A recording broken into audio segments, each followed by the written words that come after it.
The first light of dawn broke softly over the rice fields of Nueva Ecija, spilling gold over the water like paint on glass. The stalks of young Pele swayed gently in the early morning breeze, and the air smelled faintly of wet earth and hope. Amid that wide, endless landscape, a small boy trudged barefoot through the muddy fields, a woven basket slung over his shoulder. His name was Enzo de la Cruz, and though he was only 12, his hands bore the rough marks of work and weather. "Enzo, anak, watch your step," his father called from a few meters away, balancing a bundle of seedlings on his shoulder. The older man's skin was dark and cracked from years beneath the sun, yet his eyes glowed with quiet strength. "I'm okay, Pa," Enzo answered cheerfully, his voice carrying a melody even in its simplest tone. He hummed as he walked, a gentle tune that rose and fell like the rustling of leaves. It was an old country song his mother used to sing. "Take me home, where the heart still dreams." He didn't remember all the words anymore, but the rhythm had stayed with him, like a heartbeat that never stopped. Their hut stood at the edge of the fields, a tiny structure of bamboo and tin roof, barely big enough for two. When the rains came, water leaked through the corners, and they'd place small bowls to catch the drops. But for Enzo, that little hut was a castle. Inside hung the most precious thing he owned, his mother's old guitar. It was scratched, missing a string, and the wood had faded from the tropical sun. But Enzo loved it fiercely. Every night, after a long day of planting or helping his father carry sacks of rice, he would sit by the small window, watching the fireflies, strumming softly until the world seemed to hum with him. Sometimes he would close his eyes and imagine his mother sitting beside him. He remembered her laughter, how it filled the air like the sound of chimes. She had been gone 3 years now, taken by illness when they couldn't afford the medicine. But she had left behind 2 things, her guitar and her dream, that Enzo would never stop singing.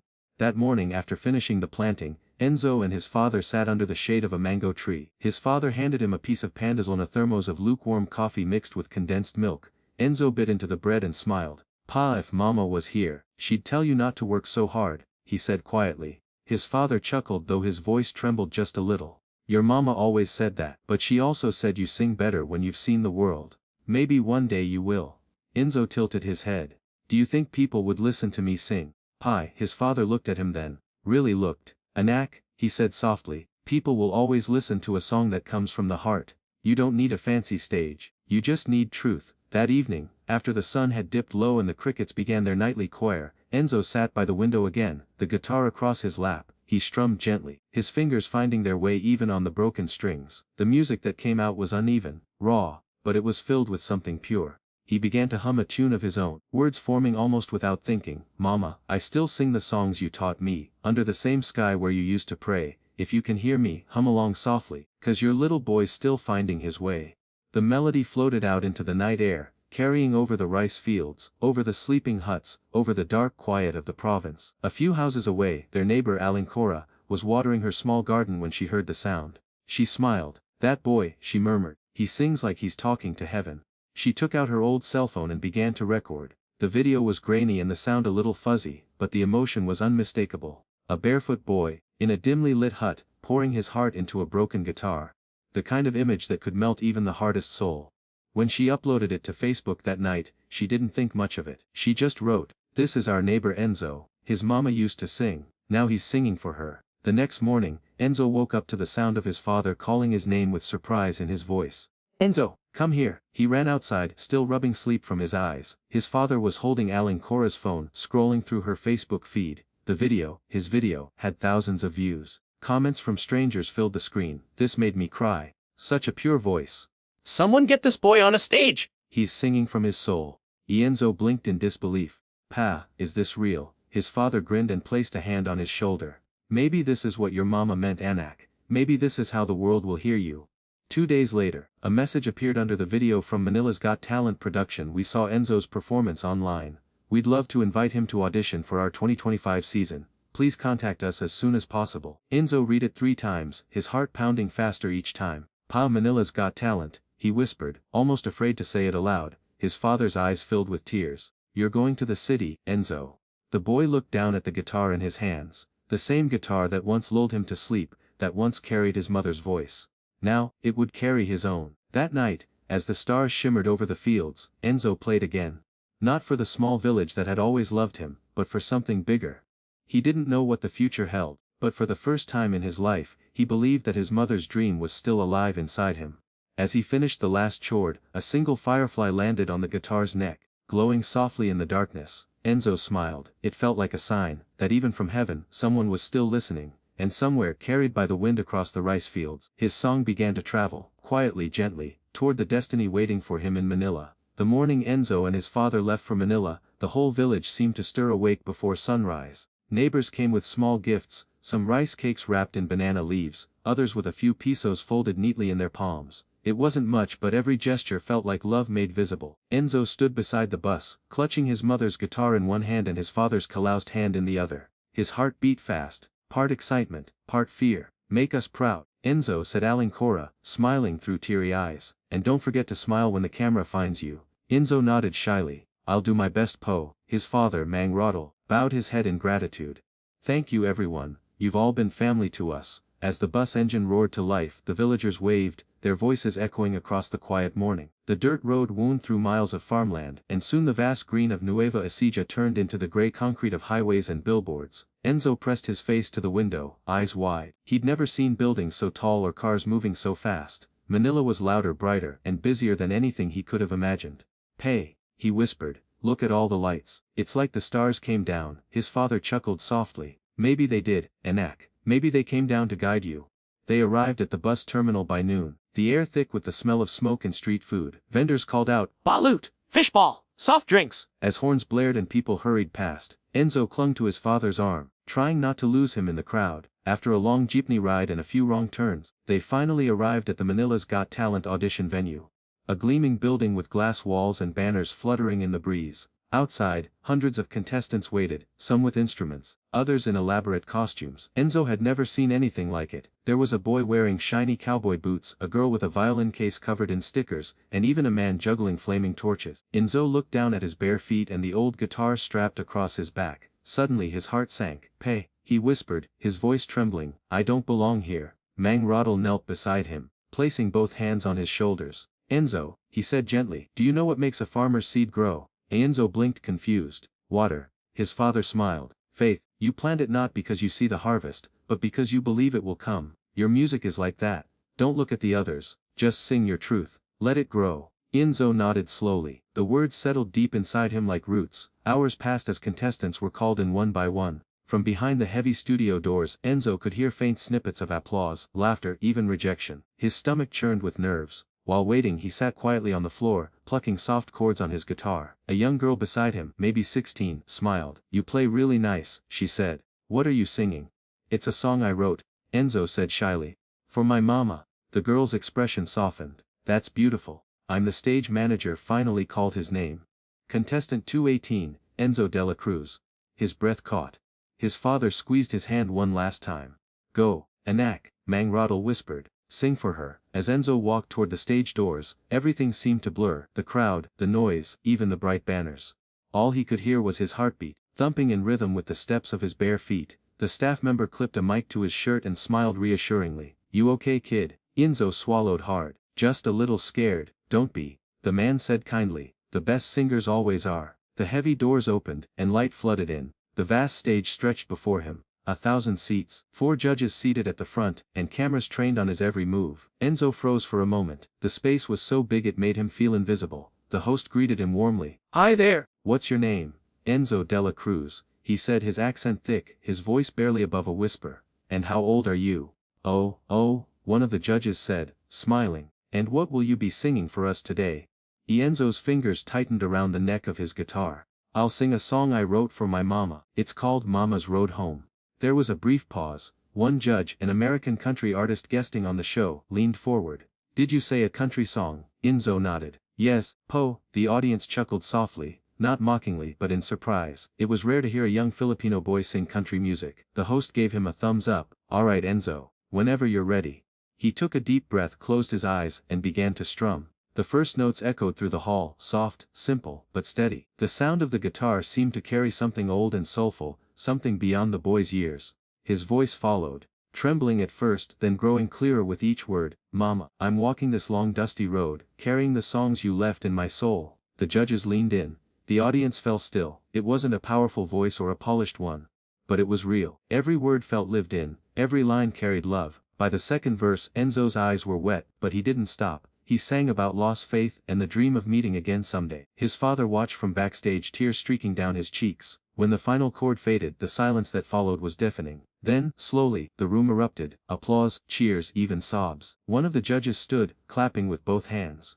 The American judge pressed a hand to her heart, whispering, "Oh my God," but Enzo didn't see any of it. He was staring upward, whispering softly, "That was for you, Mama." And though the bright lights made it hard to see, he could have sworn he felt something warm. A presence, a peace. Like a familiar hand brushing his hair, just the way she used to when he was scared.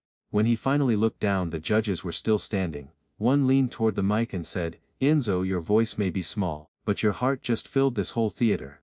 His father's words echoed in his mind, "Don't look at the others. Just sing your truth." And in that moment, the boy from the rice fields realized something powerful. He didn't come to Manila to win, he came to be heard. The theater was still. The kind of silence that only happens once in a while, when a moment feels so fragile, so full of truth, that no one dares to breathe. On stage, Enzo de la Cruz, 12 years old, barefoot and trembling, stood under a blinding spotlight. His hands shook slightly as they gripped the neck of his mother's old guitar, the same one that had carried lullabies through their bamboo hut in Nueva Ecija. "Whenever you're ready, Enzo," one of the judges said softly. He nodded, swallowed hard, and took a small step closer to the microphone. For a heartbeat, he looked lost, a little boy far from home, standing in a world too big for him. But then his father's voice echoed in his mind, "Don't look at the others, just sing your truth." Enzo closed his eyes and exhaled. Then, from the depths of that silence, came the first delicate strum of his guitar. The sound was imperfect, one string slightly out of tune, the rhythm unsure, yet somehow, it was beautiful. The melody rippled through the air, unpolished but alive, like a fragile bird finding its wings. He began to sing, "Mama, I'm walking this long, dusty road, with the sky as my roof, and your song in my soul." The tone of his voice was raw, not trained or smooth like the other contestants, but full of something rare, a truth. Every word carried a story, every note carried love. It wasn't the kind of song meant for fame, it was a prayer wrapped in melody. The audience, which had been restless moments ago, fell completely silent. Even the camera crew stopped adjusting their lenses. In the front row, a child leaned forward, eyes wide, clutching her mother's hand. Enzo's voice quivered as he reached the second verse, the one that spoke of the nights he'd whispered into the wind. "If heaven has a porch where you sit and hum, then save me a seat, Ma, when my road is done." The judges exchanged glances, not the usual smiles or polite nods, but something deeper. One of them, a middle-aged woman who'd been stern all day, pressed her hands together under her chin. Another judge, a British producer known for his sharp tongue, looked down, blinking hard. By the time Enzo reached the chorus, his voice had steadied. He wasn't thinking about the cameras or the judges anymore. He was back in the rice fields, barefoot under the stars, playing for an audience of fireflies and one unseen angel. "I'll keep singing through the storms and rain, I'll keep walking till I see you again. If heaven has a porch, where the sunsets glow, Mama, I'll find my way home." The last note lingered in the air, long, trembling, and impossibly tender. For several seconds, no one moved. It was as though the room itself was holding its breath. And then, applause. It started quietly, one person standing, then another. Within moments, the entire theater was on its feet, clapping, cheering, shouting his name. The sound rolled through the room like a wave. Enzo blinked, confused, overwhelmed. His small hands tightened around the guitar as tears welled up in his eyes. One of the judges, the American country singer named Faith Lawson, stood and wiped her cheeks. "That was pure," she whispered into her mic, her voice cracking. "Enzo, I've heard country music my entire life. But you just reminded me what it's supposed to sound like. It's not about fame, or style, it's about truth." Another judge nodded. "You're 12, and yet you just gave the most honest performance I've heard this season." The camera panned to Enzo's father backstage. Mang Rodel stood frozen, both hands pressed to his mouth, tears streaming freely. The production crew had seen hundreds of parents cry before, but there was something about this. About a man who had worked his whole life in the mud watching his son shine like this. That made even them look away, pretending not to be moved. Back on stage, Enzo tried to speak but his voice broke. I just wanted to sing for my mama," he said softly. Faith Lawson leaned forward, her expression tender. "She heard you, sweetheart." "I think the whole world just did." The crowd erupted again, but there was something reverent in their applause. Like they all understood they'd witnessed something sacred. Behind the judges' table, the producers whispered among themselves. Even the host, who had seen 100 performances that day, had tears glistening on his face. He placed a hand over his heart, shaking his head in awe. When the applause finally softened, Faith asked gently, "Did you write that song yourself, Enzo?" He nodded. "Yes, Mom. I wrote it when I missed my mama. She used to sing with me before she got sick." "Where's your mama now?" another judge asked kindly. Enzo's eyes dropped to the floor. She's in heaven. A collective gasp rippled through the audience. Some people covered their mouths, others reached for tissues. Enzo didn't mean to make anyone cry. He was just telling the truth. The only way he knew how. Faith Lawson stood up again, her eyes shining. Well, Enzo, I think she's watching you right now. And she's proud, so proud. Enzo tried to smile but his lips trembled. He whispered a quiet, "Thank you," clutching his guitar close to his chest like a shield and a memory. Then something unexpected happened. The British judge, famous for never showing emotion, leaned toward his microphone. "You know," he said, his voice unusually soft, "I've been in this business for decades. I've heard voices that could fill stadiums, but rarely one that could fill hearts. Young man, you did that today." The audience cheered again, this time louder, warmer. Faith turned toward her fellow judges, a determined expression crossing her face. "I know we're supposed to wait till the end, but I can't." She reached out her hand, toward the golden buzzer. The crowd gasped. Enzo looked up, unsure what was happening. His father, backstage, stepped forward instinctively, hand over his chest. Faith smiled at the boy on stage, tears spilling down her cheeks. "Enzo, this is for your mama." But then she slammed the golden buzzer. The sound filled the hall, followed by an explosion of gold confetti from above. The lights brightened, music swelled, and the crowd went wild. Enzo stood there frozen, mouth open in disbelief as glitter rained down on him like a shower of blessings. His father ran out from backstage, unable to hold back any longer. Enzo turned just in time to see him, and before he could say a word, his father lifted him into his arms. "You did it, Anak, you did it." Enzo buried his face in his father's shoulder, sobbing, clutching the guitar between them. Faith Lawson walked onto the stage, kneeling beside them, her voice gentle. "You just reminded us all why music matters. It's not about money. It's not about fame. It's about love." The audience roared again, and the cameras caught it all, the confetti, the tears, the embrace of father and son. At that moment, Enzo wasn't just a poor boy from the rice fields. He was a symbol of something timeless. Proof that the purest songs don't come from studios or fame, they come from the human heart. And somewhere beyond the stage lights, in a place unseen, a mother's spirit surely smiled, humming along to the song that had finally reached her. The confetti fell like rain, a golden storm swirling in the spotlight, shimmering in Enzo's hair, clinging to his tear-soaked cheeks. The moment felt unreal, like a dream unfolding before thousands of eyes. Onstage, Enzo stood frozen, gripping his guitar as the golden light poured down around him. Somewhere behind the blinding brightness, the words, "Golden Buzzer," echoed over the cheering crowd like thunder. For a second, he couldn't move, he couldn't even breathe. Then he heard it. His father's voice shouting his name above the roar of the audience. "Anak." He turned and saw Mang Rodel rushing out from backstage, tears streaming down his face, his arms wide open. The boy ran toward him, dropping to his knees as his father scooped him up in a tight embrace. The crowd's cheers softened into a collective, "Oh oh." The kind that comes when 1,000 hearts break and mend all at once. They held each other in the middle of the stage. A father and son wrapped in the kind of love that money could never buy. "I'm so proud of you," Mang Rodel whispered into his ear. Your mom. Enzo tried to speak, but his voice cracked into sobs. All he could manage was a shaky, "Pa, I sang for her." "I know, Anak. I know," his father said, holding him tighter. Faith Lawson, the American country judge who had hit the golden buzzer, slowly walked toward them through the falling confetti. The gold flakes shimmered against her blonde hair as she knelt down beside Enzo, her eyes still glistening with tears. "Enzo," she said gently, "I don't think I've ever heard a voice like yours. You just reminded me why I fell in love with music in the first place." Enzo wiped his eyes and looked up at her. "Thank you, ma'am," he said in his soft, provincial accent. Faith smiled. "You don't have to call me ma'am. Just call me Faith. You know, I grew up in a small town in Tennessee. My daddy was a farmer too. He used to tell me that country music isn't about fancy words, it's about stories that come from the heart. And you, little man, just told the most beautiful story I've ever heard." The audience erupted again in applause, but this time it was different. It wasn't loud and wild, it was warm, genuine, the kind of applause that felt like gratitude. The host joined them on stage, microphone in hand, still looking a little emotional himself. "Enzo," he said, "how does it feel, getting the golden buzzer?" Enzo blinked, the lights reflecting in his wet eyes. "It feels like my mama can hear me now," he said quietly. The audience gasped, and Faith placed a hand over her heart, visibly moved. "She can, sweetheart," she said. "And she's so proud. You didn't just sing to her. You sang for every person who's ever lost someone they love." From the judges' table, one of the Filipino judges, Sir Marco, spoke next. His voice was thick with emotion. "Enzo, I've been in this industry for 30 years, and I've seen thousands of auditions. But tonight, I saw something sacred. You reminded us all that even pain can be turned into something beautiful."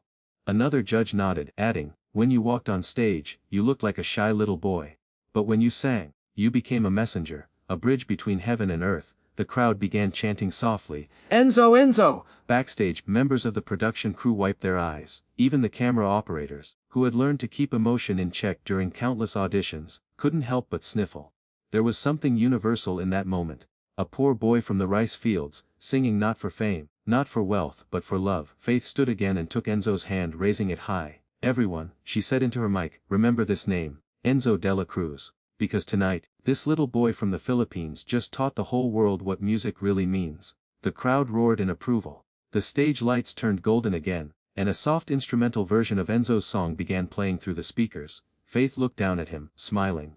How about one more chorus, kiddo, just for your mama? Who? Enzo nodded, his eyes glimmering with tears, and lifted his guitar again. The entire auditorium quieted as he strummed the opening chords. This time, Faith knelt beside him and gently harmonized. Mama, I'll keep walking through the storm and rain, till I see your smile again. If heaven has a porch, where the sunsets glow, mama, I'll find my way home. The audience began swaying, their hands raised like flickering lights. By the time the song ended, even the host was wiping tears. As the golden confetti continued to fall, Faith hugged Enzo once more. You've got a gift, she whispered. Hold on to it. Don't let the world change what makes your music real. Enzo nodded. I promise. The producers signaled for a commercial break, but the crowd wouldn't stop clapping. They chanted again, louder this time. Golden boy, golden boy. Faith laughed, wiping her eyes. Golden boy of Manila, that's what they're calling you now, she said. Enzo giggled through his tears. But I'm just Enzo, ma'am. Faith smiled. Then just keep being Enzo. Backstage, after the lights dimmed and the cameras stopped rolling, the father and son sat together on a wooden bench. The noise from the theater still echoed faintly in the hallway. Enzo set his guitar down and leaned against his father's shoulder, exhausted but glowing. Pa, he said softly, I didn't think people would like my song. I thought they'd laugh. His father looked at him with pride. People don't laugh at truth and act, they cry, because truth reminds them they're still human. Enzo thought about that quietly. Then, almost like a whisper, he said, do you think Mama saw? Mang Rodel smiled, his eyes glistening again. Oh, she saw an act. She was right there on that stage with you. I felt her. They sat there for a long while, listening to the muffled sounds of applause still lingering through the walls. Outside, the city buzzed with traffic and neon lights, so different from the peaceful fields they had left behind. But somehow, in that moment, both worlds felt connected. As they left the theater, Faith Lawson met them by the exit. She handed Enzo a small piece of golden confetti, laminated between two clear sheets of plastic. Keep this, she said, a reminder of the day your voice touched the world. Enzo looked up at her, smiling shyly. Thank you, ma'am. I mean Faith. The Faith grinned. You're welcome, kiddo. And promise me something. What's that? Never stop singing for love. The world needs more of that. He nodded solemnly. I promise. When they stepped outside, the night air felt cool and sweet. The city lights flickered like stars fallen from the sky. Enzo looked up and whispered, Mama, we did it. And as a warm breeze brushed against his face, he could almost hear it, a faint hum, soft and familiar, like a mother singing her child to sleep. For a moment, the noise of Manila faded away, and Enzo felt her presence, not as a memory, but as music, the kind that never ends. The morning after Enzo's golden buzzer moment, Manila woke up to a different kind of sunrise. One that carried the sound of a boy's voice echoing through radios, televisions, and the hearts of millions. The clip of his trembling voice and his father's proud tears spread like wildfire across social media. Within hours, it had been shared by famous singers, news anchors, and even international celebrities who wrote, this kid just reminded us why music exists. But back in their tiny rented room near the bus terminal, Enzo didn't even know how big he had become. He and his father sat quietly on the edge of a creaky bed, the smell of tinapa and garlic rice filling the air. They didn't have much, but this breakfast tasted like a feast. Papa, Enzo said softly, picking at his food, do you think Mama saw me? His father looked up, eyes glassy. He reached over, ruffling Enzo's hair. Anak, she never missed a single song you sang, and she wasn't about to miss that one. The boy smiled faintly, glancing at the old guitar in the corner. A tiny piece of gold confetti from last night still clung to one of its strings. He picked it up gently, brushing his fingers over the strings, as if afraid he might wake from a dream. Later that day, a knock came at their door. When Enzo opened it, he found the same American judge who had pressed the golden buzzer, Grace Lynn Carter, a Grammy-winning country artist known for her soulful songs about family and faith. She smiled warmly. Huh? Cowboy, she said, can I come in? Enzo's father quickly stood up, flustered, motioning for her to sit. Their room was small, one bed, one wooden chair, and a tiny window that looked out over the crowded Manila streets, but Grace didn't seem to mind. I hope you don't mind me visiting, she said. I couldn't stop thinking about that song. It reminded me of my dad, he was the one who taught me to sing. Enzo's eyes widened. Really ma'am, my mama taught me too. Grace smiled, her eyes softening. Then she's still teaching you. Honey, every time you sing she's right there. She handed him a small black case. Inside was a gleaming new guitar, handcrafted, polished, and signed by some of the greatest country musicians in the world. Enzo stared at it, speechless. I can't take this, he whispered. It's too much. Grace shook her head. It's not a gift, it's a promise. You're going to share your music with the world now. And when you do, I want you to remember where you came from. And who you're singing for. By the end of the week, Enzo's story had reached America's Got Talent, where Simon Cowell himself tweeted, "This young Filipino boy reminded me why we started these shows, to find real stories, real voices." Country radio stations across Texas and Tennessee played Mama's Road Home, calling it the most touching song of the year. But Enzo didn't see himself as famous. He saw himself as a kid who once sang to the moon in the rice fields. When he returned home to Nueva Ecija, the entire village gathered at the bus stop. They greeted him with streamers made of old newspapers. Kids running barefoot behind the bus Yelling, Enzo. The mayor shook his hand. The school band played a slightly off-key version of his song, and old Nene Rosa cried so much she had to borrow someone's handkerchief. That night, Enzo performed again, not on a grand stage but in the open field where he used to practice. The stars were his lights. The crowd sat on the ground, some on old sacks, some on bamboo benches. His father stood to the side smiling proudly, a lantern in hand. When Enzo sang, Mama's Road Home, again the village fell silent, just like that studio in Manila had. But this time the song sounded different. It wasn't about longing or pain anymore. It was about gratitude. Every note carried a message: we can come from nothing, and still give the world something beautiful. Months passed. Enzo's performance was nominated for a humanitarian award. Donations poured in from people all over the world. Teachers, farmers, nurses, even truck drivers, all saying the same thing. Your song made me feel closer to someone I lost. Enzo decided not to use the money for fame or luxury. Instead he rebuilt their old nipa hut, turning it into a tiny music school for children who couldn't afford instruments. He called it Mama's Porch. Kids from nearby towns walked miles just to attend lessons. They sat on bamboo mats while Enzo taught them how to play guitar using sticks and tin cans. At first, some sang off-key, some were too shy to sing at all, but Enzo always told them, if your song comes from love, it's already perfect. One day a little girl asked, Kuya Enzo, why do you always look at the sky when you sing? He smiled, because that's where my audience started. The years rolled by, but Enzo never forgot that moment when gold confetti rained from above. He didn't chase fame, fame found him. Invitations came from Nashville, Los Angeles, London, all wanting him to perform, but he always returned home to Nueva Ecija after every show. That's where his heart stayed. One evening, years later, Enzo stood in the same rice fields, now golden with harvest. The wind was gentle, carrying the scent of rain. He held his mother's old guitar, the one that started it all. He looked up and whispered, Ma, I did it, but it wasn't just me, it was you, Papa, everyone who believed. As he strummed softly, a little boy ran toward him, barefoot, holding a small guitar made of wood scraps. Kuya Enzo, teach me that song. Enzo knelt down, smiling. In Mama's Road Home. The boy nodded eagerly. Okay, Enzo said, handing him the guitar. But remember, when you sing it with your heart, not your mouth. The boy looked puzzled. How do I do that? Enzo chuckled gently. You'll know, when it makes someone cry and smile at the same time. That's when you've sung with your heart. The boy grinned and began to strum. The notes were clumsy but pure. Enzo watched, a tear slipping down his cheek. Somewhere above he felt his mother's voice, not as a sound, but as warmth, wrapping around him like sunlight. That night, under the same blanket of stars that had once witnessed a boy dreaming barefoot in the fields, Enzo sang again, this time surrounded by children, fireflies and hope. His voice carried across the countryside, touching hearts that didn't even understand his language. And for everyone who heard him, in that small village or across oceans, it wasn't just a song anymore. It was a reminder that no matter where you come from, no matter how little you have, love can turn your smallest melody into the loudest prayer. Because when music comes from the soul, it doesn't just reach ears, it reaches hearts.